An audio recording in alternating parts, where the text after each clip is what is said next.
Hi guys, এখন ফেসবুকে ইনস্টাগ্রামে সব জায়গাতেই দেখা যাচ্ছে বাড়ি যায় বুলবুল গানটা। এটা অনেক দিন আগেই বেরিয়েছিল গানটা, কিন্তু আবার নতুন করে লঞ্চ করা হয়েছে এই গানটা।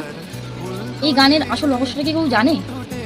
এই গানটা নিয়ে দেখছি সবাই নাচের ভিডিও দিচ্ছে, তারপরে খাচ্ছে তখন ওই গানটা দিচ্ছে, সব রকম ভিডিওতে এই গানটা। কিন্তু এই গানের আসল রহস্যটা তারা জানে? না জানে তারা জানুন এই বিষয়টা। এরকম গানের আসল রহস্যটা হচ্ছে খুবই বেদনাদায়ক। আসলে এই গজলটা কাজী নজরুল ইসলামের লেখা। এই গানটা কাজী নজরুল ইসলামের ছোট ছেলে, তাকে ভালোবেসে কাজী নজরুল ইসলাম বুলবুল বলে ডাকত।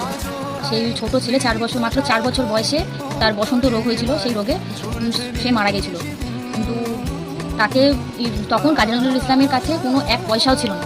ওর কাছে হেল্প চেয়েছিল কাজী নজরুল ইসলাম তখন, কিন্তু কারোর কাছে হেল্প পায়নি। নজরুল ইসলামের 150 টাকা দরকার ছিল, কিন্তু তখনকার দিনে 150 টাকা অনেক।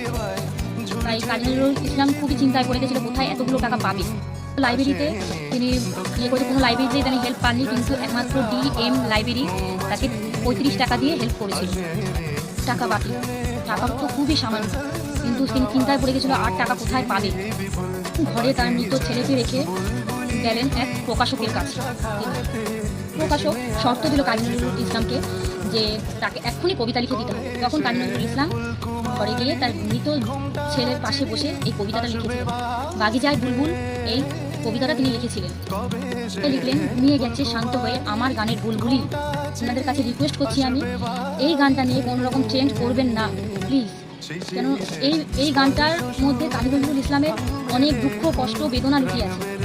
আপনারা যদি আসল ঘটনাটা না জানেন তাহলে জেনে নিন, আমার ভিডিওটা দেখুন, তাহলেই সব জানতে পারবেন। আমার ভিডিওটাতে পুরোটা বলেছি আমি।